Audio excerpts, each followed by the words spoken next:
Sea alabado Jesucristo y María su Santísima Madre. Bienvenidos a Conservando la Fe.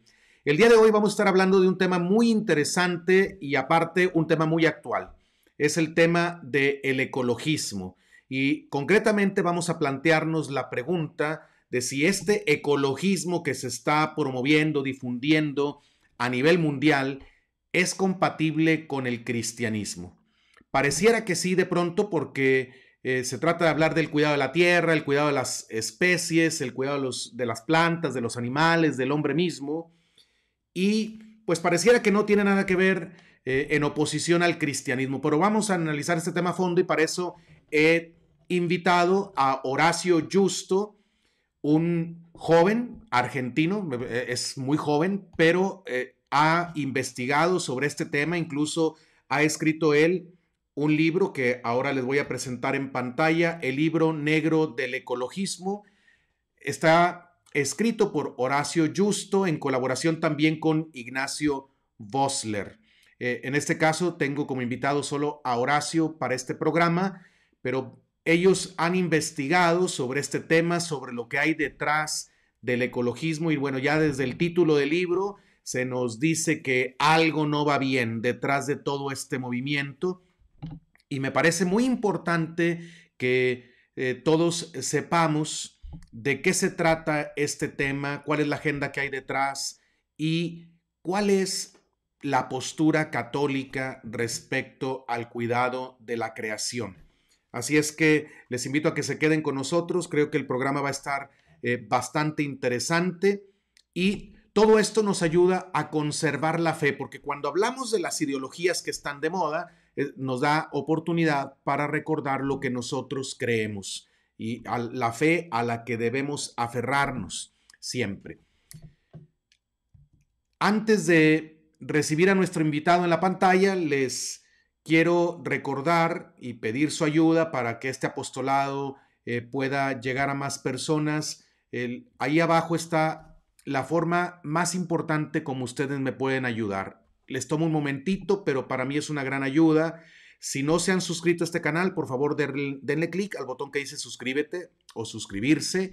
Está ahí en su celular, en su computadora. También es importante que le den un clic al botón que tiene la campanita para que reciban notificaciones de próximos videos de Conservando la Fe.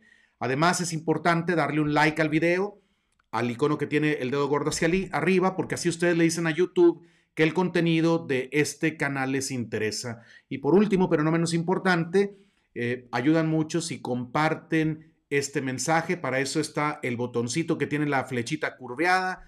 Ahí les da indicaciones para que ustedes puedan compartir este video con familiares y amigos. Abajo estoy poniendo ahora en pantalla las plataformas en las que ustedes pueden escuchar solamente los audios de Conservando la Fe. Hay muchas personas a las que no les favorece el formato de video y prefieren el audio, se les hace más cómodo. Bueno, ahí está en la pantalla las plataformas donde pueden escuchar nuestros programas solamente en formato de audio. También les estoy poniendo ahora en pantalla las redes sociales en las que pueden seguirme. Si quieren darse de alta en WhatsApp para recibir comunicaciones, no los vamos a saturar de información, solo avisos de nuevos videos y algunos otros avisos importantes de Conservando la Fe. Pueden darse de alta en ese número de WhatsApp. También les invito a que se den de alta en nuestro canal de Telegram, @Conservando la Fe, así lo pueden encontrar, porque a través de la plataforma de Telegram estoy compartiendo más materiales, hay más facilidad para estar en contacto con nuestra audiencia. Además tenemos un grupo para preguntas, una manera en que yo puedo, de algún modo, aunque sea limitado, interactuar con todos ustedes. Agradezco a todos la confianza que tienen en un servidor y pues vamos a entrar ahora al tema que les he indicado al inicio de este programa. Estamos recibiendo ya en la pantalla a Horacio Justo. Horacio, ¿cómo te encuentras? Muy bien, muchísimas gracias, padre, por la invitación. Para mí es un honor, un gusto, realmente un privilegio poder compartir con usted lo que humildemente hemos investigado junto a mi socio, poder estar presente en su canal, ante su persona, sobre todo por su investidura. Así que una vez más reitero el agradecimiento en nombre mío, en nombre de mi familia, por habernos abierto las puertas de su hogar, de su lugar de trabajo, de su apostolado, y esperamos que las palabras que hoy podemos vertir aquí se entiendan en el sentido de la búsqueda de una verdad en pos de un bien mayor. No está en nosotros criticar, destratar ni excluir al que piensa distinto, sino lograr incorporar conocimientos e información que de repente el mundo está tratando de silenciar. Y esa es nuestra labor con este libro, y que agradecemos que usted nos haya hecho un pequeño eco dentro de lo que es esta lucha contra una de las principales ideologías del mundo. Sí, muchas gracias, Horacio. Igualmente, también estoy muy complacido porque aceptaste esta invitación y creo que va a ser de mucho provecho para nuestra audiencia. Pues te invito a que nos pongamos en las manos del Señor para que ponga en nosotros las palabras adecuadas, para que este mensaje sea para gloria de Dios, para beneficio de la verdad.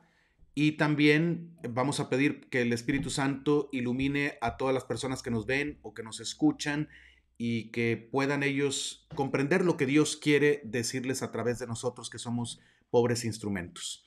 Les invito a todos, la audiencia, a unirnos. Vamos a rezar un Padre Nuestro. En el nombre del Padre, y del Hijo, y del Espíritu Santo. Amén. Padre nuestro que estás en el cielo, santificado sea tu nombre. Venga a nosotros tu reino. Hágase tu voluntad en la tierra como en el cielo.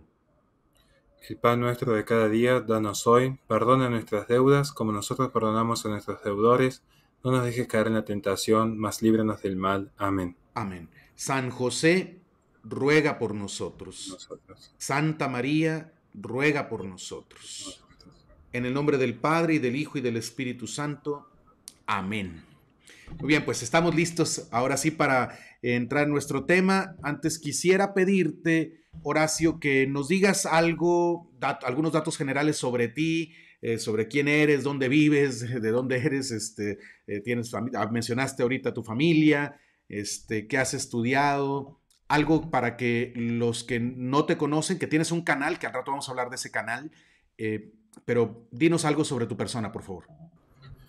Bueno, rápidamente, el quién soy, al día de hoy yo no lo sé, estoy plenamente convencido que el quién soy, mi verdadera forma, se va a terminar de conformar el día de mi muerte, cuando el alma abandone el cuerpo y esté frente al Señor. Allí voy a saber finalmente quién he sido. Mientras tanto es un proceso constante de conocimiento, perfeccionamiento, de búsqueda de errores, vicios y apegos desordenados, pero también intentando alcanzar las virtudes. Así que el quién soy quedará pendiente la respuesta todavía. Quizás en la próxima vida lo podamos conversar. Ok. Está bien, en el sentido más mundano, entiéndase la palabra mundano en lo que pertenece al mundo. ¿Quién soy? Horacio Giusto, una persona de 35 años, felizmente casado, con 2 hijas.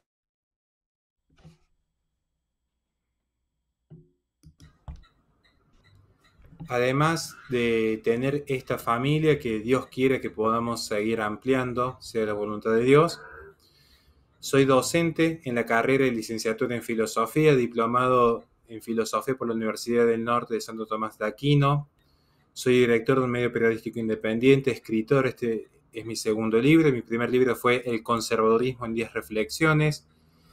Y además soy, entre comillas, un youtuber. Tengo 2 canales. Mi canal principal, que es Horacio Giusto, y un segundo canal donde me dedico principalmente al análisis filosófico de todos los temas posibles, desde análisis de filosofía de las películas hasta análisis filosófico de personajes. Es un hobby que tengo, pero es una manera que tengo de transmitir a los más jóvenes esta tan noble disciplina que es la filosofía, de una manera un poco más divertida y amena, para que se entienda que el conocimiento, la verdad, la sabiduría está al alcance de todos. Ese canal se llama Un Conserva Random. O sea, siempre tuve una afinidad por el pensamiento conservador, así que esto es rápidamente la respuesta para el mundo de quién soy, insisto, en un plano metafísico y en un plano un poco más físico. Excelente, excelente. Muchas gracias. Entonces, bueno, también creo eres de los youtubers, se puede decir que yo veo que son abiertamente católicos, que no escondes tu catolicismo, no escondes tu fe. Y también esa es otra de las razones por las cuales me agrada tenerte en este canal. Bueno, recientemente, como lo mencioné al principio del programa, tú has escrito en colaboración con Ignacio Vossler este libro, que aquí está el icono en la pantalla, El libro negro del ecologismo. ¿Puedes decirnos, por favor, de qué trata este libro? ¿Por qué ese título y de qué trata? Bien, empecemos por parte. ¿Por qué el título? Mucha gente lo asocia rápidamente al libro negro de la nueva izquierda. En realidad es una tradición que tenemos algunos escritores de tomar la fórmula del libro negro que se crea en primer lugar en torno al comunismo. El libro negro del comunismo, creo que son las obras más vendidas que hay en Occidente en este momento, fue como un puntapié para empezar a desmitificar los grandes relatos que existían en torno a las ideologías, que luego fueron apareciendo otros libros en esa consonancia. El libro negro de la nueva izquierda quizás es el más conocido en tiempos actuales por mi amigo Agustín Laje y Nicolás Márquez, pero también está el libro negro del consumo, que es una crítica a ciertas prácticas empresariales. Está el libro negro del INADI, que lo escribe mi amigo Cristian Iturralde, y nosotros quisimos hacer el libro negro del ecologismo, principalmente porque nos inspiramos ante todo en dos grandes fuentes. El libro negro del comunismo, porque hay un vínculo directo entre el ecologismo y el comunismo en un determinado aspecto, y también en el libro negro de la nueva izquierda, porque abordamos lo que es el fenómeno del progresismo, donde allí sí vamos a tomar distancia del comunismo en un aspecto determinado. Nosotros consideramos que el progresismo no es un patrimonio exclusivo de la izquierda, o en todo caso habría que redefinir lo que es la izquierda para entender lo que es este fenómeno que toma elementos tanto del poder político internacional como de corporaciones internacionales que bajo protección mutua intentan generar un sistema corporativista. Pero esto es un poco lo que trabajamos y que vamos a exponer hoy día en el presente diálogo. El libro está dividido en dos tomos. El tomo 1, donde yo me aboco más principalmente a la escritura, mi socio se aboca más a la escritura del tomo 2, aunque lo hemos trabajado en conjunto. El tomo 1 aborda el aspecto esencialmente cultural y el tomo 2 aborda el aspecto esencialmente técnico. En el tomo 1 se puede observar desde qué diferencia hay entre la ciencia y la ideología, porque si no se entiende ese primer aspecto, no se entiende toda la discusión que viene luego, y después vamos a empezar a entender el por qué es importante este aspecto filosófico, para luego pasar a lo que es la construcción de un nuevo sujeto revolucionario, cada uno de los intelectuales que han dado forma al ecologismo.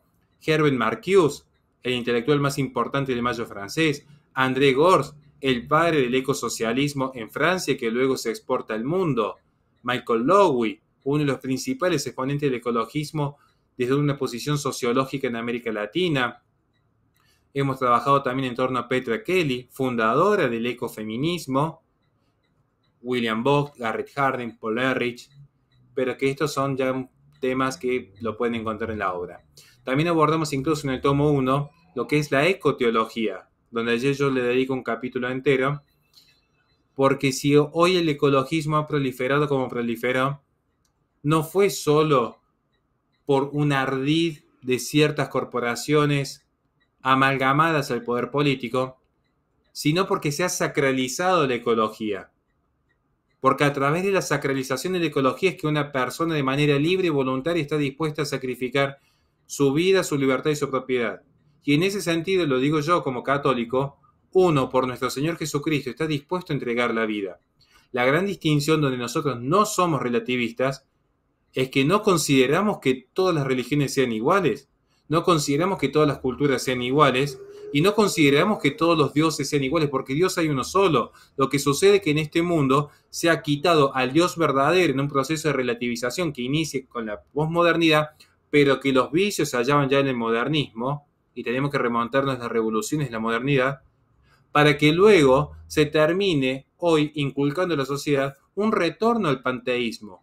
Y gracias a este retorno al panteísmo es que finalmente se termina elaborando una religión global que hoy se llama ecologismo. Ok, para la gente que no está familiarizada con términos filosóficos, ¿qué es el panteísmo? Bien, es una pregunta muy interesante. Yo siempre de paso aprovecho esta querida audiencia a darles un consejo como docente, ya como docente y también como papá, porque a mi hija mayor también a veces les he explicado algunos de esos temas. Cuando alguien desconozca un término, antes de ir al diccionario, que a veces puede tener algún pequeño vicio, lo mejor es acudir siempre a la etimología de la palabra, el origen de la palabra. Pan significa todo o todos. De las dos maneras estaría bien visto. Teo significa Dios. Ismo, cada vez que vean la palabra que termine con el sufijo ismo, significa sistema de ideas. Porque vieron que a veces se dice, no es lo mismo ecologismo que ecología, no es lo mismo liberalismo que libertad, no es lo mismo cristianismo que Cristo. El sufijo ismo significa sistema de ideas. ¿Qué es el panteísmo? Un sistema de ideas donde Dios es todo. Dios ya no tiene una participación en el todo, sino que todo es Dios. Para que lo entendamos. Porque este término, si bien siempre existieran panteístas, tenemos una gran herencia del pensamiento de Baruch Spinoza, que es un filósofo racionalista de los más importantes herederos del pensamiento de Descartes. Para que no se queden con esos datos, es importante entender lo que voy a pasar a explicar en este momento. Para nosotros los cristianos, y corríjame padre, tenemos una relación de presencia y de distancia con Dios. Dios está presente entre nosotros. Dios habita entre nosotros. El Espíritu Santo recorre el mundo en este momento. Jesucristo se encarna en un hombre para la salvación del hombre mismo. Hay una relación de presencia, pero hay una relación de distancia en tanto que yo tengo un ser, por eso soy humano. Hay un ser en mí, pero ese ser está limitado. Tomo una pequeñísima participación que es dada por Dios, por eso soy, con mi límite que es la humanidad. Hay una relación de presencia y hay una relación de distancia. Por eso yo no soy Dios. Este hermoso mate que estoy tomando en este momento no es Dios.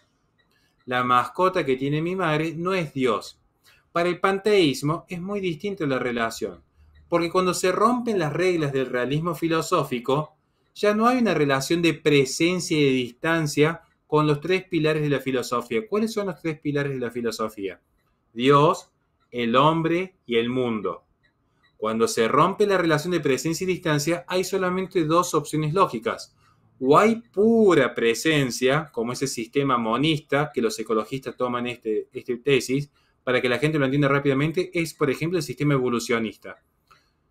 Es un único sistema en donde todo forma parte de un gran uno, al cual eventualmente vamos a ir evolucionando y volviendo a configurarnos en esta unidad global, si lo quieren ver en algún punto, estoy viendo un poco los términos también. O es pura distancia, como es el nihilismo, el pensamiento de Jean-Paul Sartre, Schopenhauer, Nietzsche en un determinado punto, donde ya no hay nada, es pura distancia. Y esto hay que ser muy cuidadoso, porque en el panteísmo, volviendo a este sistema, todo es Dios. La cucaracha es Dios, el hombre es Dios, la madre naturaleza es Dios. Toda la existencia se reduce a un único Dios donde cada ente es Dios mismo en una forma específica, pero forma parte del mismo Dios. No es que tiene participación, no, forma parte, es el mismo Dios siendo en la cucaracha, siendo en la ratita, siendo en el monito, siendo en el árbol, siendo en el cuadrito. Por eso es muy importante. Hoy el ecologismo es una forma específica de panteísmo. La gente sabe dónde lo puede encontrar esto rápidamente, un ejemplo concreto para bajarlo a la realidad concreta del ciudadano diario. Van a ver que cuando sucede el fenómeno, que voy a cuidar el lenguaje porque sé que estamos en YouTube, de lo que acontece en el 2020, le atribuyeron una condición animista al planeta Tierra. Le dieron alma al planeta Tierra. Dijeron, este gran V corta IRUS es causado por la madre naturaleza que se está vengando con una actitud volitiva e intelectual del hombre que ha abusado de la creación. Oye, esas expresiones hasta dentro de la iglesia se escucharon, ¿eh?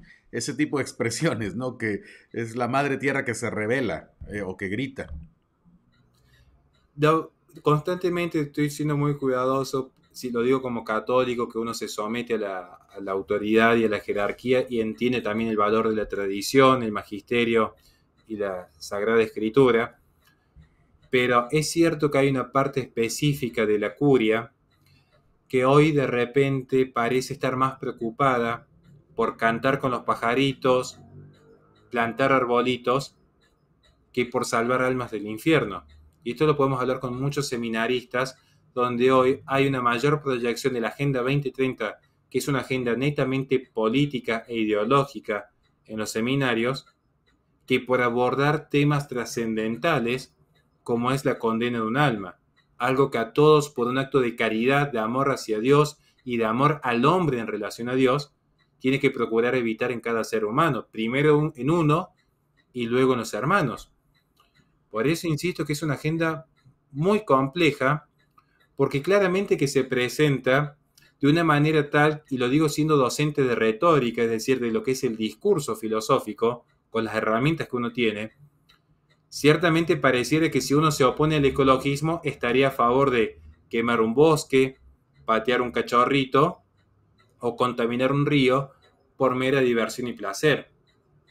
Lo cierto es que no es lo mismo la actitud prudente de conservación de la casa común que le fue dada a Adán y Eva al legado de la humanidad como señores que administran y disponen prudentemente.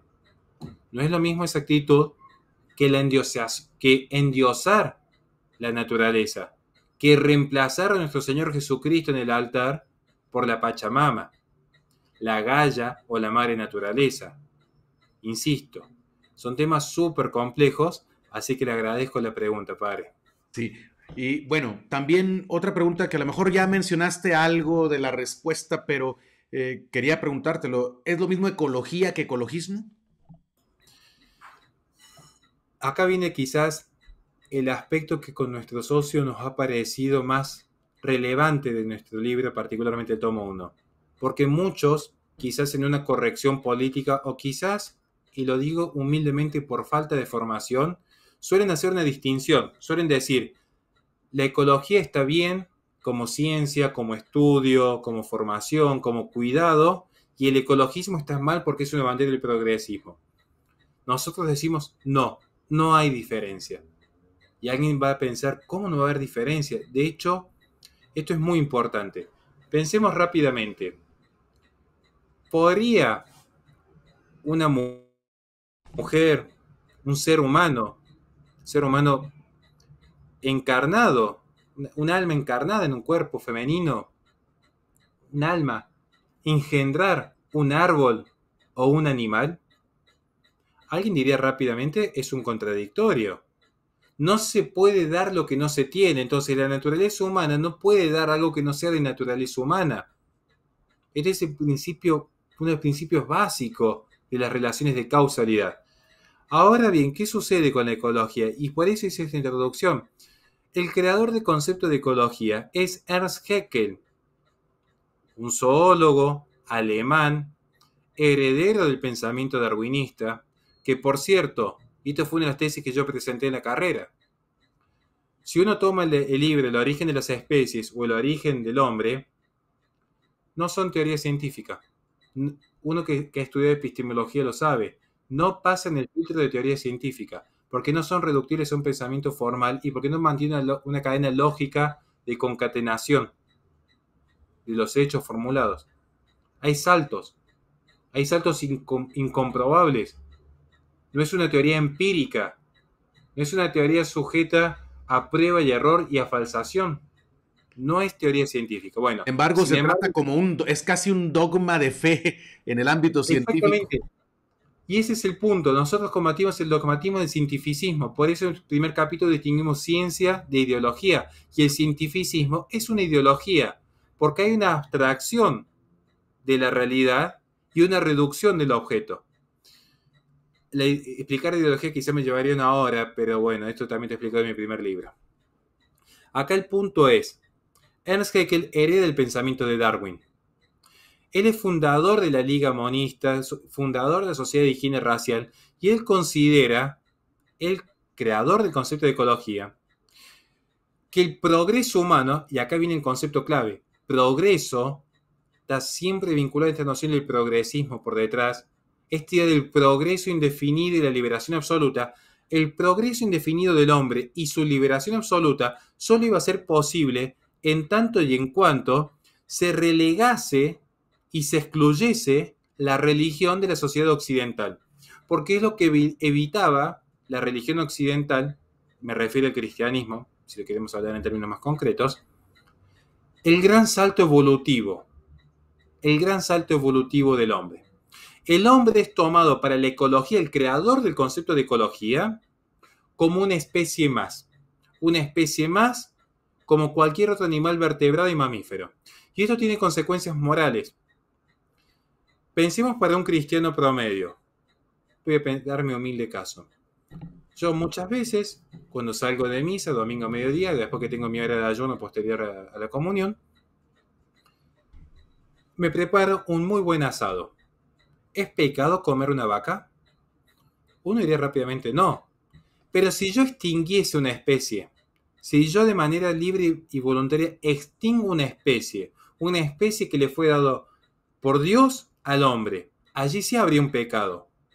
Porque estoy privando, porque de esto se trata el mal es privación del bien debido. Estoy privando a la humanidad de una especie animal. Pero si el hombre es puesto a la par de una especie, se pierde algo que aporta el cristianismo en términos culturales. En términos culturales, el cristianismo, a diferencia de toda otra religión, pone en un especial relieve el alma del hombre, su individualidad, lo que es radicalmente distinto. Esto lo tomo de Burgos en Antropología Breve, una obra muy recomendable. Porque todos tenemos medianamente las mismas estructuras físicas y psicológicas. Por eso es posible el psicoanálisis o la psicología o el estudio del conductismo, y por eso es posible el estudio de la medicina, porque hay estructuras medianamente comunes. Ahora, no hay dos personas iguales, porque nuestra biografía supera nuestra biología, porque nuestra alma individual es trascendente, subsistente individual de naturaleza racional, diría Santo Tomás de Aquino, superando Boello. Un subsistente individual. El individuo, un concepto robado por el liberalismo, es un atributo propio de la dignidad del cristiano, que lo ve reflejado en todo ser humano, aún en el que no es cristiano. Pasa que hay muchas leyendas negras que algún día estaría bueno poder conversar al respecto. Lo que hace la ecología, en su estudio del ser vivo en el ambiente en relación a sus recursos, es poner al hombre a la par de todo ser vivo. Y las consecuencias, ¿saben cuáles son? Que en pos de cuidar la especie humana, se habilita el sacrificio del menos apto, de aquel que termina siendo un problema para la sociedad, que termina siendo un problema para la comunidad. Por eso van a ver, por ejemplo, en la obra de Garrett Hardin, La tragedia de los comunes, o La bomba demográfica de Paul Ehrlich, los principales ecologistas de mitad del siglo XX, que lejos de ser comunistas, son ante todos eugenésicos, como Francis Place, Mary Stopes, Margaret Sanger, Francis Galton. Eugenesia, la ciencia por sobre toda condición política, la ciencia por fuera de esta discusión de izquierda o derecha. En nombre de la ciencia y el conocimiento objetivo se dice, a base de una raíz de cálculos, en términos morales utilitaristas, va a asegurar mayor felicidad a un mayor número de personas si, por ejemplo, un niño que está por nacer en una villa miseria es abortado. De esa manera nos aseguramos que hay un pobre menos, supuestamente la mujer va a tener mejores condiciones de vida, supuestamente vamos a evitar malformaciones, enfermedades congénitas. Esta es la base del pensamiento de la ecología que recién en 1930 se convierte en una ciencia autónoma desprendida de la biología. Es una ciencia que tiene menos de 100 años. Y que en 1960 se empieza a hablar de ecologismo porque se empieza a tomar una agenda política a partir de estos conceptos, donde se empieza a sostener que, como los recursos naturales son finitos y la capacidad procreativa del hombre es infinita, era necesario poner un límite. Incluso, y lo dice Paul Ehrlich en su obra La bomba demográfica en 1968, no solo legalizando el aborto, llegando incluso a campañas de esterilización forzada, porque había gente que en principio no era capaz de contener la concupiscencia de la carne. Entonces era necesario la esterilización forzada. Y esto que yo lo estoy citando en este momento con nombre y apellido, se va a ir profundizando, porque si tomo al ser humano como una especie y no como un individuo, luego llegamos a los extremos de Peter Singer, asesor externo de la ONU, docente de filosofía, principal utilitarista del siglo XXI, que sostiene que el animal tiene conciencia, que por cierto no la tiene, lo que tiene el animal es conocimiento, para que la gente no se vaya a confundir. El animal tiene conocimiento, conocimiento sensible, no tiene razonamiento. Esto es muy importante entender porque hay jerarquías entre el hombre y el animal, que luego si quieren podemos conversar. El animal tiene conocimiento sensible. Ahora, según Peter Singer, el animal, quizá porque lo confunde, el animal tiene conciencia. Entonces, una vaca consciente de su muerte tiene más derecho a la vida que un niño por nacer o un discapacitado mental grave. Estas son las consecuencias de la ecología. Hoy, en nombre de la ecología, de esta gran religión global, panteísta y falsa, de un falso Dios, por cierto, hoy lo que se está haciendo es, al que tiene se le da cada vez más y al que poco tiene, lo poco que tiene se le quita. Por eso van a ver que en nombre de la ecología, no estoy hablando ni siquiera del ecologismo, de la ecología, magnates como Bill Gates empiezan a financiar la carne sintética porque supuestamente los animales tienen los mismos derechos que el hombre, pero en ese proceso va a la quiebra un sinfín de industrias agropecuarias, como sucede en España, que ya no pueden competir contra la carne sintética, y son adquiridas por estos metacapitales. Bill Gates es uno de los mayores terratenientes de Estados Unidos, dueño de una empresa de líneas privadas, cuando supuestamente los aviones son los principales emisores de CO2 por la distancia que tienen con la estratosfera. Oye, Esto es lo que empieza a suceder. Sí, me parece muy interesante lo que estás comentando y quería hacerte una pregunta que también va a servir como para darle otro golpe al mismo clavo para que entre más profundo. Eh, Mira, la mayoría de los católicos, porque es el público de Conservando la Fe, principalmente católicos, no saben filosofía. La filosofía la eliminaron de los programas de estudio, creo yo. Esto fue algo que se hizo premeditadamente con un objetivo, porque la filosofía a final de cuentas nos acerca a Dios, no nos distancia de Dios.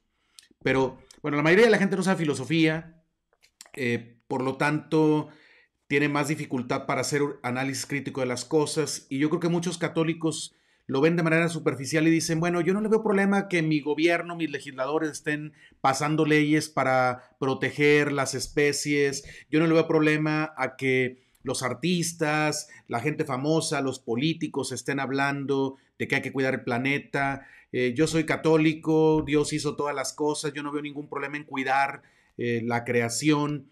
Y muchas veces por ahí se confunden porque no analizan el problema a fondo y a lo mejor porque no tienen los elementos para hacerlo. Pero ¿qué le dirías tú a un católico que dice así? Dice, bueno, pues a lo mejor sí no son católicos los que están promoviendo este cuidado de la tierra, pero finalmente hacen bien. Está bien que cuidemos las plantas, está bien que cuidemos los animales, está bien que cuidemos la creación. Dios hizo todas las cosas. Yo no veo una posición directa entre cuidar la tierra, entre la ecología y mi fe. ¿Qué le dirías? Bueno, en primer lugar, lo invitaría a que se comuniquen conmigo, principalmente por Instagram, porque donde yo doy clases hay muchos sacerdotes, tienen una formación tomista en nuestra carrera. Entonces, en primer lugar, invitarlos que el que quiere estudiar filosofía lo pueda hacer sin ningún inconveniente.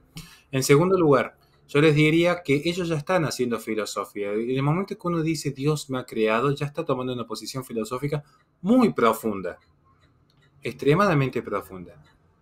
Desde el momento que una persona no solo ama la verdad, ama el conocimiento, ya está filosofando. Ahora, respecto a esta incompatibilidad o compatibilidad, si es que lo hubiese, entre la fe y la ecología, yo le preguntaría a esa persona, porque sé que actúan de buena fe, porque sé que como todo cristiano actúa de buena fe, Si en primer lugar conoce lo que es el bien y qué es el mal. Yo lo veo mucho, sobre todo en mi ambiente de youtubers, que tratan de falacias, de ilógico, de bueno, de malo, de zurdo. Y uno se dice, esperemos un momento, vos podés definir verdaderamente los temas trascendentales. ¿Qué es el bien? ¿Qué es la verdad? ¿Qué es la belleza? ¿Qué es el lugar? Porque la gente confunde derecha o izquierda, confundiendo ser con estar. Yo siempre digo, yo estoy a la derecha, pero yo no puedo ser de derecha porque el lugar carece de esencia. El lugar es un accidente, de hecho. Y esto lo estudiamos en metafísica. Al mismo sentido, ¿qué es el bien y qué es el mal? Porque el bien, por ser bien, es esencia, es una realidad, que puede ser una realidad física, como la vida misma. Bueno, en realidad la vida es metafísica, pero eso ya sería materia de explicarlo, me llevaría 5 horas explicar por qué la vida no es algo corporal, que la gente confunda a veces, pero tiene repercusiones corporales la vida. Que yo esté vivo genera repercusiones corporales como que respire, que metabolice, que divida células, pero el principio vital es un principio metafísico. Así es. Entonces, hay realidades que son físicas y hay realidades metafísicas, para no enredarnos tanto. El bien es una realidad. El bien tiene una esencia. El mal es privación. Todo mal es privación. Estoy hablando del mal metafísico, para que no se vaya a confundir con un terremoto o a una persona que tiene una enfermedad, que es una situación lamentable. El mal es privación. Hasta eso es importante entenderlo. Ahora, ¿qué bien estaría haciendo yo si pongo al animal a la par del ser humano? Porque en principio pareciera una actitud noble, pero de hecho hay un mal, porque estoy privando un bien que es esencial, que es el respeto a la creación de Dios. Y alguien diría, ¿cómo? Si justamente se está procurando cuidar la creación de Dios al no matar una vaca, al no talar un árbol. Yo diría, no, justamente la estás atentando. Porque Dios creó eso, pero lo creó con una particularidad, en una relación de jerarquía. En estos sentidos, yo invito a que la gente estudie en profundidad la suma teológica. Es muy complejo, pero está escrito de tal manera que una persona con discernimiento y sobre todo con mucha paciencia lo puede entender, aún sin estudios filosóficos. Creo que eso es una de las mayores virtudes que nos ha dejado el santo más sabio de todos que hemos tenido. A ver, Santo Tomás de Aquino va a decir, lo imperfecto siempre se ordena a lo perfecto. Y es un principio universal. Entonces, no hay atentado a la naturaleza cuando una cebra está comiendo un pastito. No hay un atentado cuando la cebra come el pastito. Tampoco hay un atentado cuando el hombre se sirve de la naturaleza. Y entiéndase, servirse no implica la aniquilación y destrucción. Si el hombre priva a la generación venidera de la creación, si yo destruyese una especie por el gusto de cazar deportivamente, si yo contaminase una zona por el gusto de generar riquezas para este mundo, allí sí hay un mal porque estoy privando. Pero si luego yo decido no comerme una vaca, porque supuestamente tiene la misma naturaleza que el hombre, allí estoy atentando contra Dios. Y paso a explicar por qué. Porque al menos para el católico hay 5 grados de vida. La vida vegetal, la vida sensitiva, que es la de los animales, la vida racional, que es la del hombre, y la vida racional, para que se entienda, el alma racional, el ánima, la forma, es un subsistente, no se agota cuando se agota la materia. No se agota en nuestra materia. Lo que lamentablemente sí sucede con los perritos, porque yo también quisiera que en el cielo esté mi perrito, pero Dios sabrá el por qué. Digamos. No corresponde a mí juzgar por qué creó como ha creado, sino entender lo que ha creado. El 4.º grado de vida es la vida angelical y el 5.º grado de vida es la persona divina. Estos son los 5 grados de vida. Y siempre lo imperfecto se ordena a lo perfecto. Si tuviésemos tiempo podríamos incluso explicar las esencias, porque las esencias son limitantes del ser. Entonces, tiene un grado de ser la cucaracha, pero la cucaracha no tiene las mismas perfecciones que el ser humano, que puede escribir un libro, plantar un árbol o tener un hijo, y lo hace de manera intelectiva y volitiva. La inteligencia ordenada a la verdad, la voluntad orientada al bien. ¿Puede la persona cristiana de manera libre y voluntaria ser vegana? A ver, está en su libertad llevar la dieta que desee. Pero luego no puede decir que hay una equiparación ontológica en cuanto a esencias, en cuanto a ser, porque no la hay. Yo no le puedo reprochar moralmente al león cuando se come una cebra, porque actúa conforme a su naturaleza. ¿Por qué los veganos me reprochan a mí cuando me como una vaca?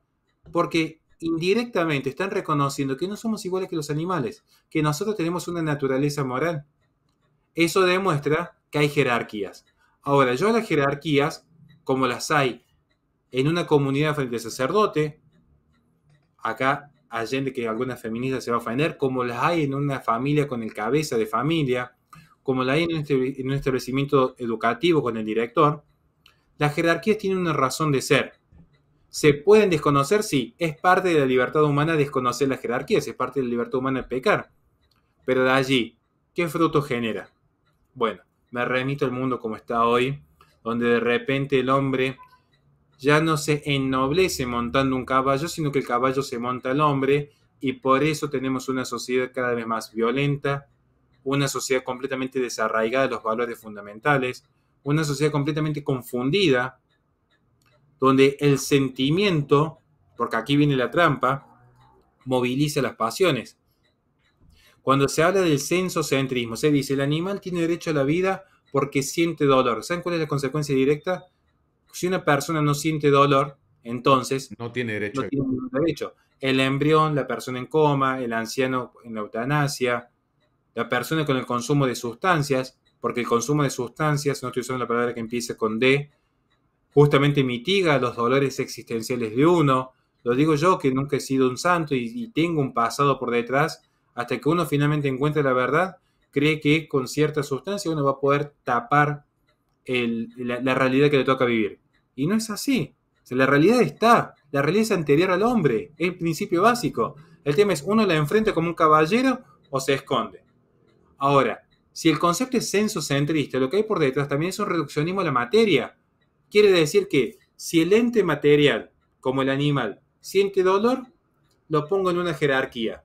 Si no siente, lo degrado. Lo que sucede es que no es que el animal se va a elevar, porque la forma del animal no puede recibir nuevos atributos. El animal no va a empezar a escribir una poesía porque diga que es una persona, pero sí voy a hacer que la persona se reduzca a una bestia, porque las formas jerarquizan.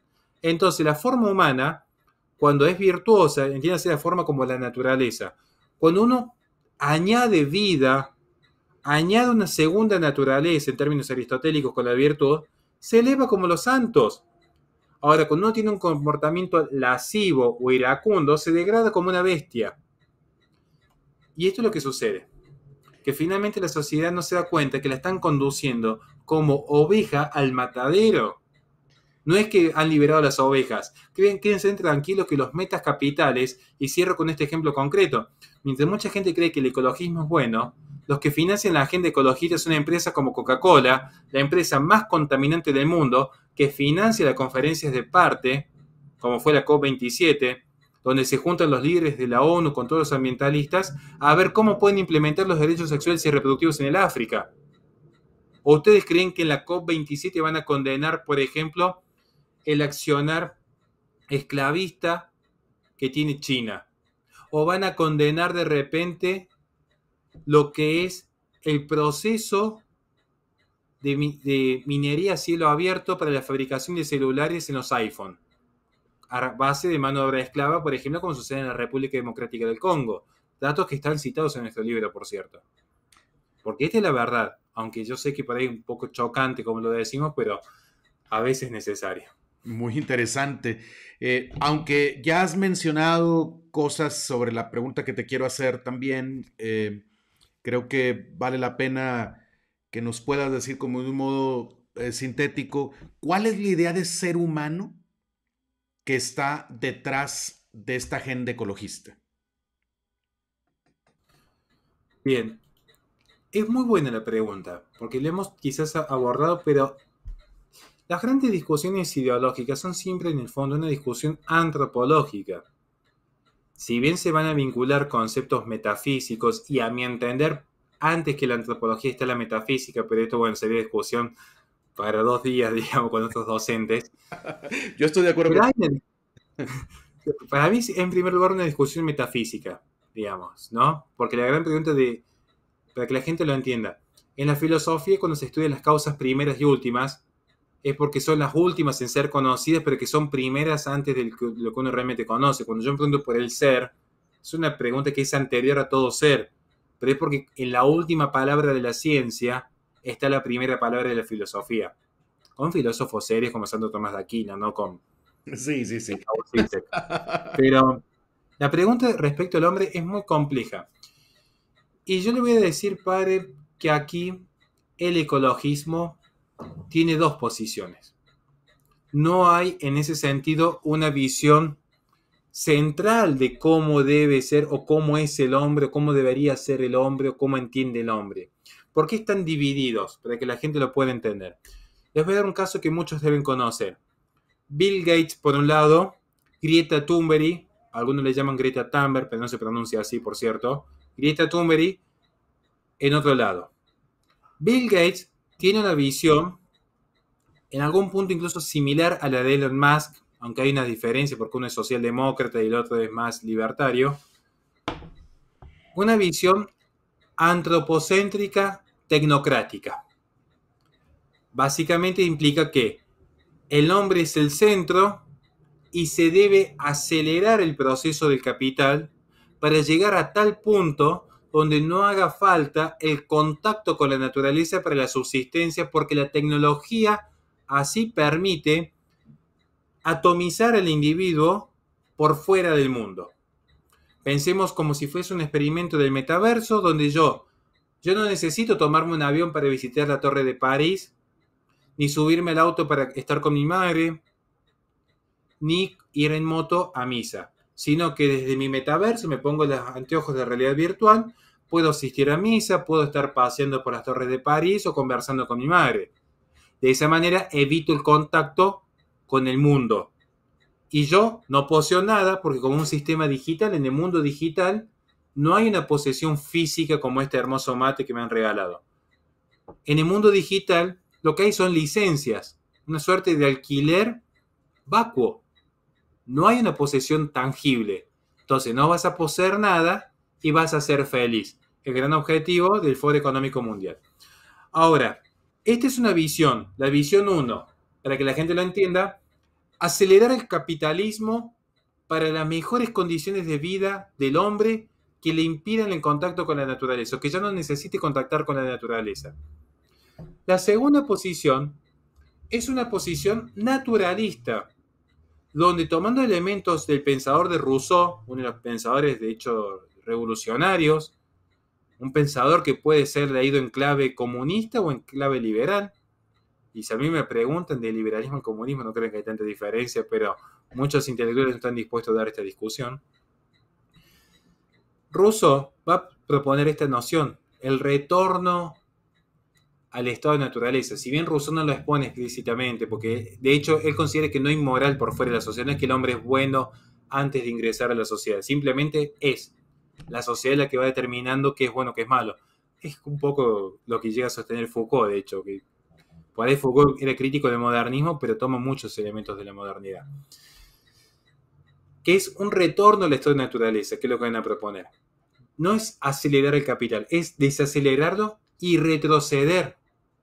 Es el retorno a la naturaleza en su estado primigenio. Por eso van a ver que se apuesta constantemente a comunidades, no digo nómades, pero comunidades ensambladas, donde ya no existe el concepto de matrimonio ni de familia, sino que son grandes comunidades, una vida comunitaria.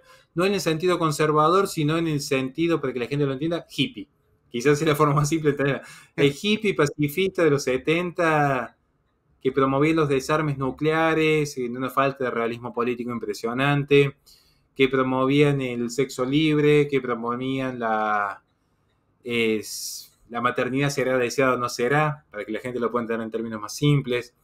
Un retorno a estado de naturaleza, que cada uno tenga su quintita, que cada uno tenga su pastito, sus florcitas, las rojas que sean libres. Esto es básicamente el otro modelo. Un modelo más pacifista, donde los estados desaparezcan, donde las comunidades se organicen a sí mismas. Una suerte de comunismo primario. Sería quizá la forma más fácil de entender. Un comunismo primario. Donde ya no existe la propiedad privada, sino que sea todo compartido, todo trabaja al unísono.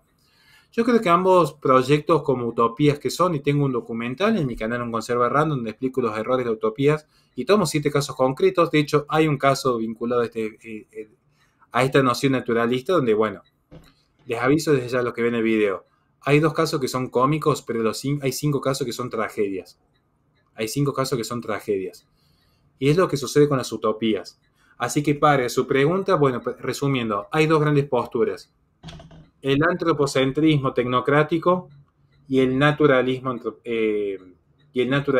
del hombre. Son las 2 grandes posturas que hay. Oye, pareciera que el denominador común en estas dos, no sé si estás de acuerdo o lo estoy entendiendo bien, pero el denominador común es que el hombre no existe, no tiene vida eterna, ¿no? En ambas posturas hay un concepto de ser humano para la Tierra. Que eso sería como reducirlo, acercarlo más a las bestias en último término. Y es propio del evolucionismo, porque la gente que de repente reniega de la fe, pero es como diríamos Blas Pascal, prefiero creer en Dios y llevar la vida creyendo en Dios, y si Dios no existe, por lo menos llevo una vida ordenada. El problema es si existe, digamos, ahí tenemos un problema serio, digamos. Pero es la consecuencia de tomar una tesis evolucionista. Pues si yo tengo una tesis evolucionista, para que la gente lo entienda, es una tesis inmanentista. No es que existe un derecho natural, un orden moral, una realidad anterior al ser humano. El ser humano es su propia realidad. Entonces, lo que es bueno o es malo es algo que el propio ser humano se da para sí. Porque si somos producto de la evolución, pensemos si el día de mañana los perros evolucionan y empiezan a hablar y empiezan a tener religión y empiezan a tener cultura. ¿Quién les diría lo que es bueno o lo que es malo? El perro mismo se daría lo que es a sí mismo lo que es bueno o malo. Asumir una postura evolucionista tiene como consecuencias que no existe el bien y el mal. En términos metafísicos no existe el bien y el mal porque es solamente discusión física. Ni siquiera filosofía del lenguaje. Porque a mí me gusta la filosofía del lenguaje. Ni siquiera filosofía del lenguaje. Porque son meros consensos. Entonces, si hoy consensuamos que es malo X, mañana puede consensuarse que es bueno. No es que hay un orden anterior al ser humano. Y este es el problema de los ecologistas. Que todo ecologista, por ser ecologista, en algún punto tiene que ser ateo. Aun cuando defiende la Gaia, la Pachamama, la madre naturaleza, digo, en algún punto, soy cuidadoso, porque sé que alguien puede decir, no, yo soy cristiano y ecologista. Miren, a mí me encantaría que si quieren, incluso algún día podemos hacer un curso al respecto con el padre Federico Hayton. Esto se explica en teodicea y ateísmo.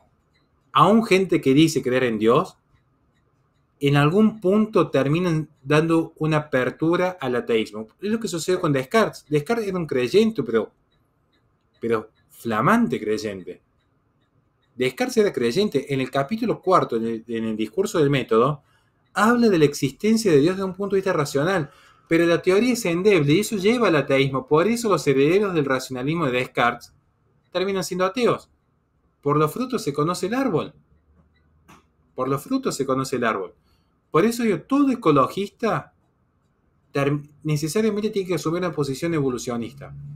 Porque está poniendo la creación a la par del ser humano. Y no pone al ser humano en una relación jerárquica. Y si hay una jerarquía, es una jerarquía que es un orden anterior. ¿Por qué es importante el orden? Perdón para que me extienda con esta pregunta, pero creo que es importante. Es interesante lo que estás diciendo. Adelante. Es muy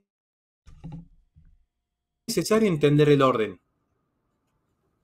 Si yo no entiendo lo que es el orden, porque el orden es fundamental. Vamos a pensarlo de manera más simple, porque justo ahora estoy trabajando este mes en mi canal con el concepto trascendental de la belleza. ¿Para qué necesito yo para definir que algo es bello o no? No alcanza solo el gusto subjetivo, sino necesito un parámetro objetivo. Porque si no está el parámetro objetivo, todo es arte.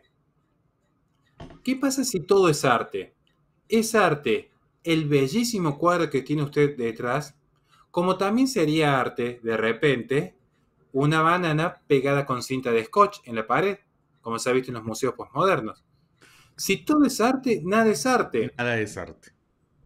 Por eso es importante que el orden exista previo incluso al conocimiento, porque es lo que me permite a mí distinguir qué es conocimiento, qué es opinión, qué es fe, qué es creencia. Esto se ve en epistemología. El orden es fundamental. Y es un orden que los evolucionistas, por sus propias tesis, no pueden tener, porque son producto de un azar, que luego podemos discutir el evolucionismo, pues es una discusión aparte, pues ya entraremos en otra discusión de cómo de la nada algo surge, Sí. o las probabilidades, las posibilidades, pero es una discusión aparte, que no viene al caso hoy. Pero sí digo esto, todos los intelectuales del ecologismo de 1930 a 1970, que es donde se forma este movimiento fundamentalmente, allende de la herencia eugenésica de Alemania de fines del siglo XIX, del siglo XX, digo, perdón, allende de eso, todos los pensadores en algún punto han renegado de la fe cristiana. Todos, sin excepción. Pero no hay un solo intelectual del ecologismo que no haya definido el ecologismo como la subversión al sistema occidental. Lo dice Henry Marcuse. Nunca dijeron se trata de cuidar el planeta, se trata de promover la creación de Dios. Dijeron, el ecologismo es la herramienta fundamental para una subversión cultural en contra del capitalismo occidental, en contra de la sociedad que tenemos.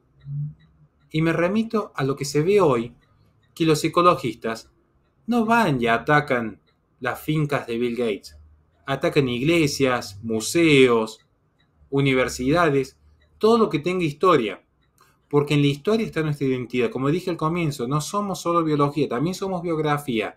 Es un complemento, tampoco vengo a la teoría de género, que es desconocer el aspecto biológico del ser humano, pero somos un complemento de biología y biografía. Tenemos una historia y esa historia es lo que nos da nuestro ser.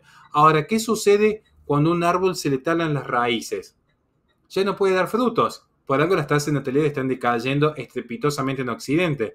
Y un árbol sin frutos y sin raíces es un pedazo de madera a merced del aserradero. La gente cree que hace una revolución y se encuentra que hoy la gran, entre comillas, revolución, o mejor dicho, contrarrevolución, es la persona que abraza a su familia, que se dedica a una vocación religiosa, que da una batalla intelectual en nombre de Dios y no para su propia gloria, el que toma un mate con el abuelo, el que sale a pasear con los hijos. Esas pequeñas cosas son las que están cambiando el mundo. Son los que realmente se enfrentan. Porque lo que quiere el ecologismo, como lo que quiere el sistema, es que estemos discutiendo feministas y antifeministas en Twitter, porque ¿saben qué está pasando? Si están haciendo eso, no se están reproduciendo. En el libro, nosotros lo que explicamos, particularmente en el tomo 2, es cómo funciona el ecologismo. Uno reniega de la familia y reniega de la fe. Principales cuerpos intermedios del individuo ante el poder. Quiere el individuo desnudo frente al poder. Y de esa manera, lo que hay es una forma específica de control, no de aniquilación, control. No es lo mismo que aniquilar. Las naciones emergentes, gracias al ecologismo, ni se reproducen ni se industrializan. Y si hay tiempo, luego puedo dar un ejemplo al respecto de cómo funcionan, pero no me quería extender más. Estás mencionando un tema que yo creo que se encamina a la pregunta siguiente que tenía pensado hacerte es, ¿a quién o a quiénes conviene esta agenda? ¿Quién sale ganando con esta agenda? Con que en todos los países se vayan aprobando leyes supuestamente más ecológicas, porque esto se va imponiendo, como muchas de las agendas pues de la izquierda política se van imponiendo por la vía legal, jurídica, se imponen, se ponen de moda y se imponen en la mente por medios de comunicación, por hasta las redes sociales también, los famosos, los artistas, los que la gente idolatra, pues todos apoyan este tipo de cosas. Pero a final de cuentas, ¿a quién le conviene que avancemos en este camino y a dónde quieren llegar? ¿Qué buscan? Bueno, voy a pasar a explicarlo de la manera más simple posible porque hay muchos nombres por detrás. Desde el Partido Comunista Chino, que se ve favorecido por poseer el 92% del mercado global en el desarrollo de paneles solares, hasta metas capitales como lo es, por ejemplo, PepsiCo o Coca-Cola Company, que a través de una carrera comercial que ganan en primer orden, hoy ya no venden bienes y servicios, sino que venden ideas identitarias y morales, y de esa manera se aseguran un mercado cautivo. Pero lo voy a explicar de la manera más simple todavía. Que doy siempre el mismo ejemplo, pero es hasta ahora el ejemplo que me ha servido en cada conferencia para que la gente lo entienda, y como sé que el público se renueva, lo doy una vez más. Pensemos para entonces 3 escenarios hipotéticos. Escenario número 1. Yo estoy en un pequeño poblado y tengo 100 hectáreas, campo, si lo quieren ver, tengo un gran campo, un campo enorme, enorme, junto a mi esposa. No tenemos dinero. Como no tenemos dinero, porque venimos en un pueblo pobre, venimos de familias pobres, hacemos lo que Dios ordenó en primer lugar. Creced y multiplicaos.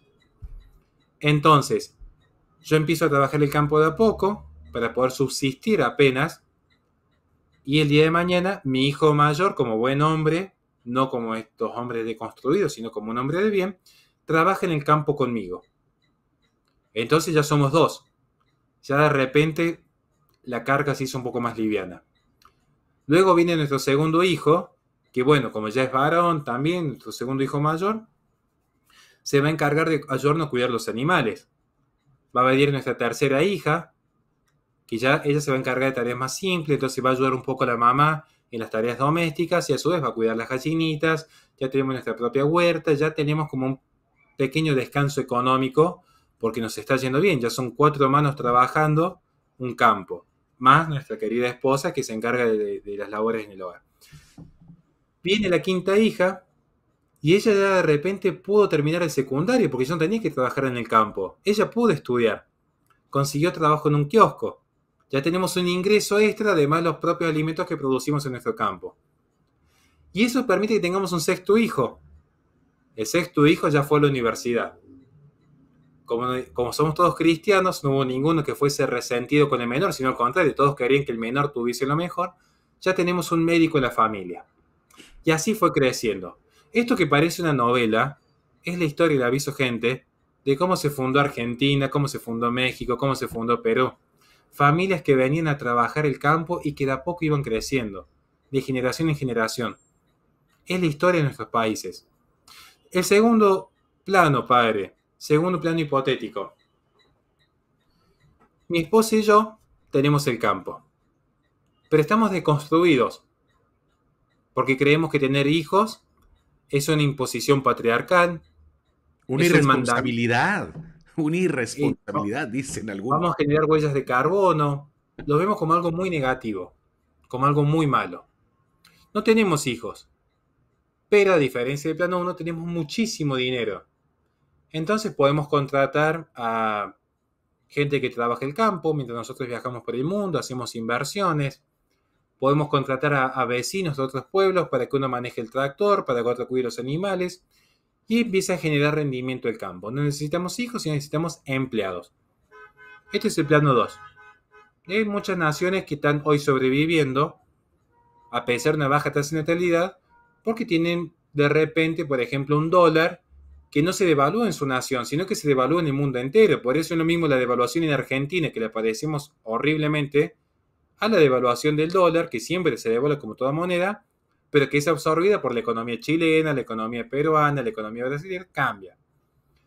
Luego tenemos un tercer plano, y esto le va a sonar a muchos países cercanos. Resulta que estamos con mi esposa en una situación de pobreza, porque vivimos en un país pobre, sometido por una izquierda que nos ha arruinado económicamente, pero a su vez nosotros hemos tomado la agenda cultural de esta izquierda. Creemos que traer hijos al mundo es reproducir la huella de carbono, es someterse al ético patriarcado, entonces no tenemos hijos, pero tampoco tenemos dinero. ¿Y qué vamos a hacer cuando necesitemos sobrevivir? ¿Qué vamos a hacer con ese campo que ya no lo podemos trabajar? porque eso es una actitud machista, trabajar en el campo. Y vamos a tener que venderlo, pero ya no al precio que corresponde, sino al primero que nos dé un salvavidas porque nos vamos a morir de hambre. Si hoy se fija la Argentina en su Patagonia, que tiene las mayores reservas de agua dulce, más del 60% está en manos de propietarios internacionales, no de argentinos. Entonces, esto es lo que está sucediendo en el mundo. ¿Qué es lo que se intenta hacer con las Amazonías? ¿Qué es lo que se intenta hacer con las minas en Perú? En nombre de la democratización internacional, se le están quitando los recursos naturales a las naciones soberanas. Lo que antes para nosotros era una expropiación chavista, ahora es una expropiación de la ONU. ¿Y saben por qué la sociedad no se reacciona?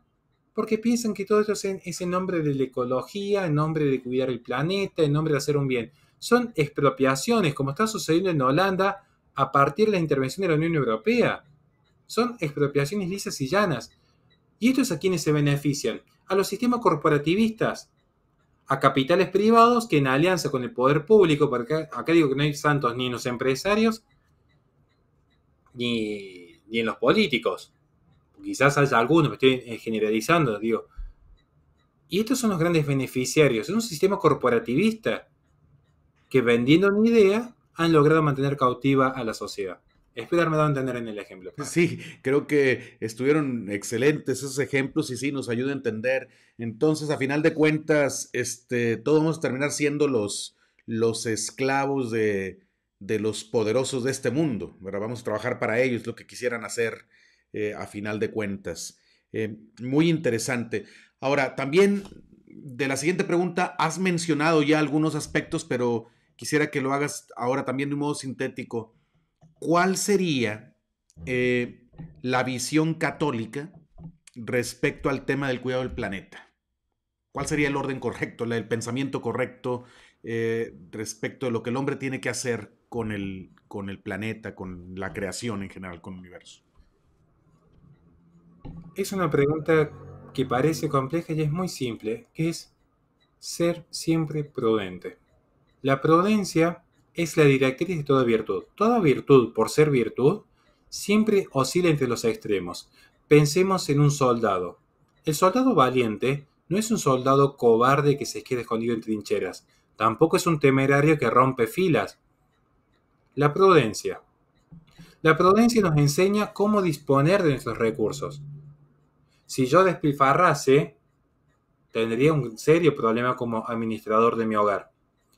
Ahora, si yo no invirtiese, también tendría un serio problema. Entonces, uno tiene que saber entender que para la subsistencia, yo, como jefe de familia, hay momentos en los que debo realizar erogaciones y momentos donde debo ahorrar. La creación está puesta al servicio de la humanidad. Entonces, no se trata de tomarla como un Dios inmaculado, porque virgen hay una sola, que es Nuestra Señora, sino entender que está puesta a nuestra disposición y servicio. Y en ese sentido, uno ser un administrador fiel. El administrador fiel no va a aniquilar una especie ni destruir una zona que es propia de la humanidad, pero tampoco la va a poner arriba del altar. Entonces, al animal uno lo puede servir. De hecho, yo me como un asado todos los domingos. No por eso voy a maltratar a un cachorro. No, si se puede evitar que un matadero tenga en condiciones paupérrimas al animal, si se puede evitar, se evita. Ahora, lo que yo no puedo hacer es someter al hambre a una familia para cuidar al animal. Acá en Córdoba se dio un caso lamentable y por eso a veces pareciera que este discurso es de izquierda, al contrario, es en antípodas de la izquierda, pero es para que la gente entienda cómo es el progresismo, que insisto, está muy lejos del comunismo, más allá que el comunismo es una ideología intrínsecamente perversa condenada por el magisterio de nuestra iglesia. Pero pensemos de la siguiente manera. En Córdoba se dio un caso lamentable. Se rescató un caballo, porque acá en Córdoba andan mucho los caballos con esas carretas viejas, donde juntan cartones para reciclar. Entonces la gente muy pobre anda con un caballito en la ciudad juntando cartones. Ahora ya no, pues se han prohibido, pero antes era común verlos. ¿Qué sucedió? Resulta que habían rescatado un caballo que, claro, no estaba en buenas condiciones, no lo voy a negar, estaba en muy malas condiciones el pobre caballo, imagínense en las condiciones que se vive en una villa miseria, pero es como las favelas que pueden ver en las películas. O sea, los que nos ha tocado misionar sabemos cómo es esa realidad, que a veces no tienen ni un baño. O sea, estamos hablando de que no tienen ni literas a veces. Letrinas, perdón. Y resulta que rescatan el caballo. La foto en la portada del diario más grande de Córdoba. Estaban todas las mujeres con su iPhone, sus zapatillas Nike, su ropa de Balenciaga, abrazando el pobre caballo. Y uno piensa que es conmovedor. A nadie le importó que en ese momento que abrazaban el caballo, arriba del caballo había un niño de 8 años llorando porque no iba a tener que comer ese día.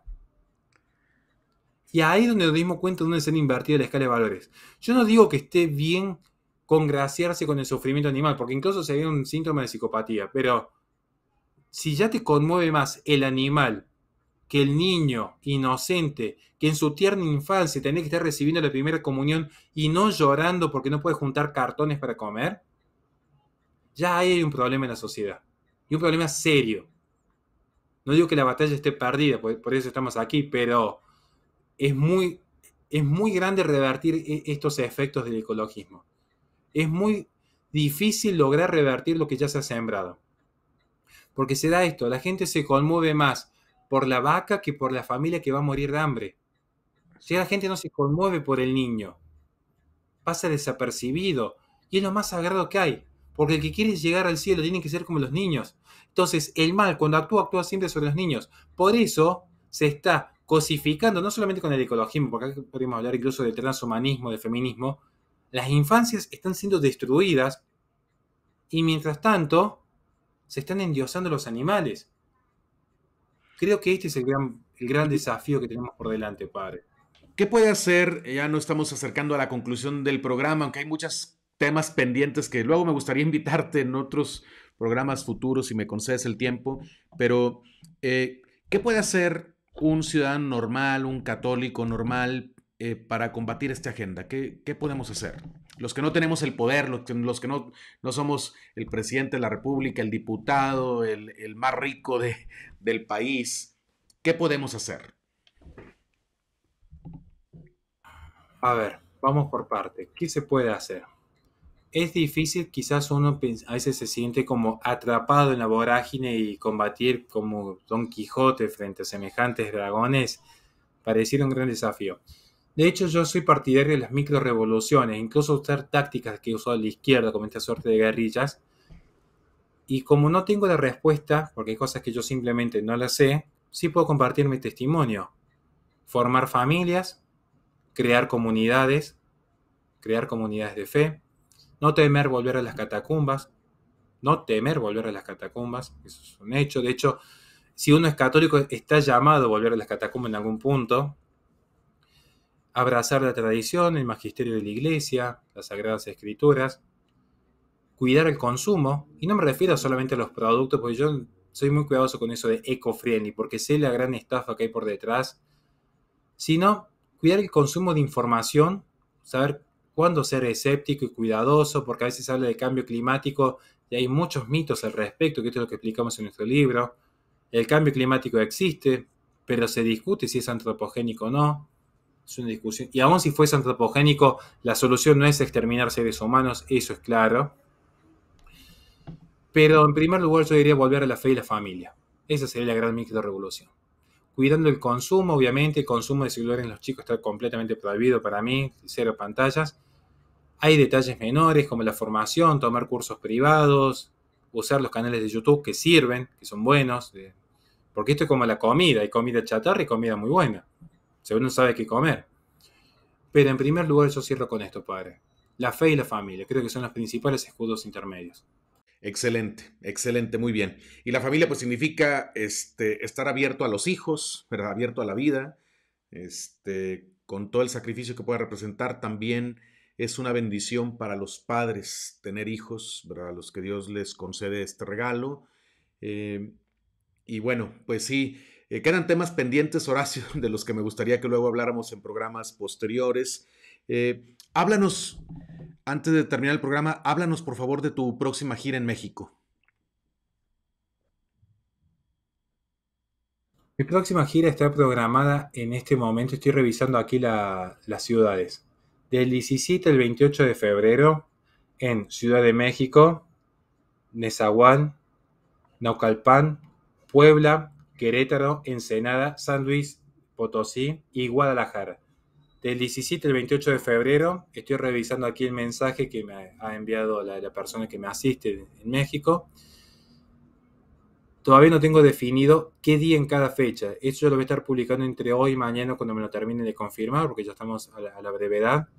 Pero espero verlos a ustedes, espero ver a tantas personas más que tanto cariño le tengo, porque creemos que lo que hacemos y lo hacemos de corazón puede servir para empezar a despertar conciencias. De repente hay gente que se va a animar a investigar un poco más y va a llegar a la verdad sola, que es lo que nosotros apuntamos siempre en nuestras clases. Nunca decirles qué pensar, cómo pensar, sino orientarlos.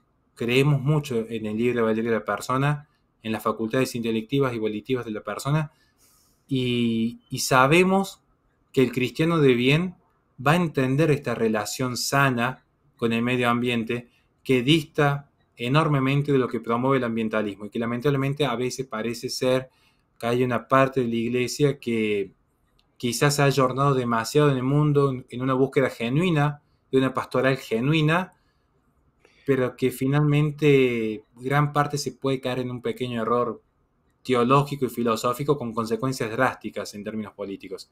Es que hemos terminado asumiendo ideologías, las ideologías de moda, ¿no? Y nos olvidamos del pensamiento cristiano. Como tú decías, hay un desconocimiento grande del pensamiento católico, aristotélico, tomista, de la sana teología, y en cambio se difunden mucho en seminarios, en casas de formación, las ideologías que están de moda. Y sí, hay gente con muy buena voluntad que está promoviendo lo que no debía promoverse. Eh, en las redes sociales, o dónde te puede encontrar la gente, dónde te quieres seguir, dónde te pueden seguir aquellos que están más interesados en saber más cosas, qué ofreces en las redes, cuéntanos por favor. Y también te pido que cuando tengas las fechas ya bien definidas de dónde va a estar en cada Ciudad de México, me dices, por favor, me lo compartes para yo difundirlo según mis posibilidades. Pero dinos algo de qué haces en las redes sociales y qué puede, qué ofreces a las personas que te pueden seguir en esas redes. Bueno, vamos por parte. Cuando tengamos la ciudad de la misa. Pido perdón por los gritos de mi hija de fondo, pero bueno. Adelante. Es parte de la vida real, la familia, así es que yo no tengo ningún problema con eso. Fue el llamado que tuve. No me arruine el programa, ¿eh? Fue el llamado, así que bueno, en primer lugar, gracias, padre, por el espacio. ¿Qué ofrezco yo en redes sociales? Bueno, yo tengo dos canales de YouTube. Hay un canal que se llama Un Conserva Random, que me escribe por privado, yo se lo puedo pasar. Es mi canal favorito porque le dedico mucho tiempo, saco un video por semana. Son videos muy editados, donde filosofamos, hablamos desde el purgatorio, que es explicando qué es el purgatorio, hasta de repente es el análisis filosófico de Homero Simpson. Entonces yo lo recomiendo porque me parece muy entretenido y sinceramente creo que es un contenido muy sano ahí. Luego está mi canal de Horacio Justo, que es como mi canal principal, donde estamos subiendo entrevistas en vivo, editoriales, análisis, ya un poco más político, pero también abordamos mucho el aspecto filosófico, digamos. Pero se vincula más la filosofía política allí. Entonces vamos a ver que ahí hablamos con psicólogos sobre por qué hay una sociedad tan violenta en tiempos actuales, hablamos con filósofos sobre qué es el conocimiento, qué es la belleza, pero al mismo tiempo tengo editoriales, subo conferencias sobre el ecologismo constantemente, dedico mucho tiempo al ecologismo con datos concretos, qué es la conferencia de partes, quién la financia, cuáles son los errores del veganismo, etc. Luego el resto de mis redes salgo siempre como Horacio Justo. Yo los invito principalmente a que me sigan en Instagram, porque allí subo una reflexión diaria todos los días, o subo noticias, subo mis actividades, pero principalmente la reflexión diaria. Y mi sitio web, que es laresistenciaradio.com.ar, porque ahí tengo mi sitio periodístico donde subimos lo que el mundo, ahí van a encontrar noticias que no salen en el mundo, literalmente. Entonces, es lo que hacemos, digamos. Yo lo disfruto mucho el proceso, y la paternidad no me permite estar todo el día con el celular, que creo que es lo que corresponde, digamos, no soy influencer full time, pero sí le dedicamos un tiempo prudencial, 1 hora a la mañana y 1 hora a la noche, al cotejo de las redes, y por eso siempre respondo todos los mensajes. Y la gente que tenga algún tipo de duda me escribe sin ningún problema, que estamos siempre para responder. Excelente, muy bien, pues toda esa información sobre tus redes las voy a poner en la descripción de este video.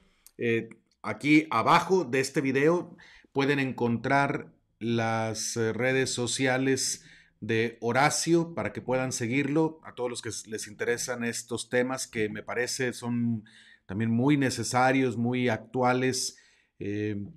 Y algo mencionaste de filosofía. Mucha gente me pregunta, ¿dónde puedo aprender algo de filosofía? ¿Tienes algo al respecto o sabes cómo orientar a las personas que quieren saber más de filosofía? Bueno, hay muchas formas. Si quieren una carrera en filosofía, salir con el título de licenciado en filosofía, me pueden escribir a mí, porque están abiertas las inscripciones para la carrera de filosofía y salen con el título de licenciado en filosofía. Un título que cuenta con el aval de la Universidad Católica de Nueva España, Florida, es decir, un título con aval internacional y de una universidad más prestigiosa de Estados Unidos. Excelente. Eso es una carrera privada, pero nosotros ofrecemos becas a los religiosos, así que si de repente hay una persona de fe que nos esté escuchando, le ofrecemos becas a la gente religiosa. De hecho, hay becas en este momento, un sacerdote y 2 monjas, ahora que me acuerdo. Muy bien.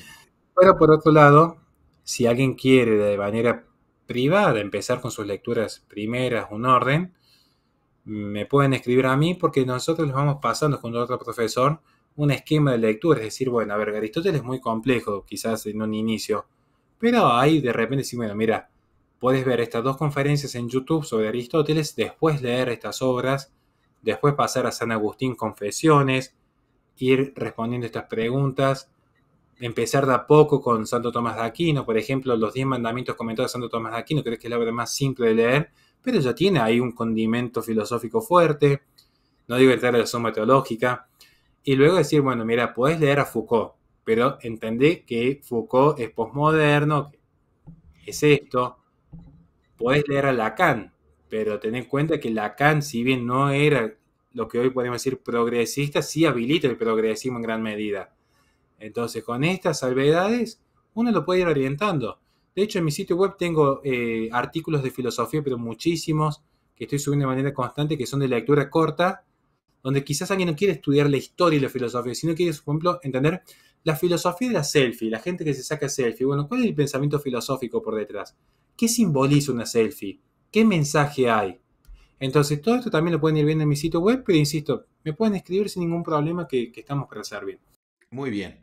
Pues te agradezco mucho el tiempo que nos has dado. Ha sido un programa interesantísimo y creo que va a ser de mucho beneficio para toda nuestra audiencia. Horacio, pues pedimos a Dios por ti, por tu familia, que Dios te bendiga, que Dios te siga dando la sabiduría y la fuerza para continuar con este trabajo que estás haciendo para gloria de Dios, para salvación de las almas, para defensa de la verdad. Pues te invito a que cerremos este programa dándole gracias a Dios y alabándolo por medio de la Santísima Virgen María, rezando un Ave María y un Gloria al Padre. En el nombre del Padre, y del Hijo, y del Espíritu Santo. Amén. Dios te salve María, llena eres de gracia, el Señor es contigo. Bendita eres entre todas las mujeres, y bendito es el fruto de tu vientre, Jesús. Santa María, Madre de Dios, ruega por nosotros los pecadores, ahora y en la hora de nuestra muerte. Amén. Gloria al Padre, y al Hijo, y al Espíritu Santo. Como era en un principio, ahora y siempre, por los siglos de los siglos. Amén. En el nombre del Padre, y del Hijo, y del Espíritu Santo. Amén. Pues muchas gracias, Horacio. Muchas gracias a todos ustedes que han visto este programa. Que Dios los bendiga y los animo a que conserven su fe. Hasta la próxima.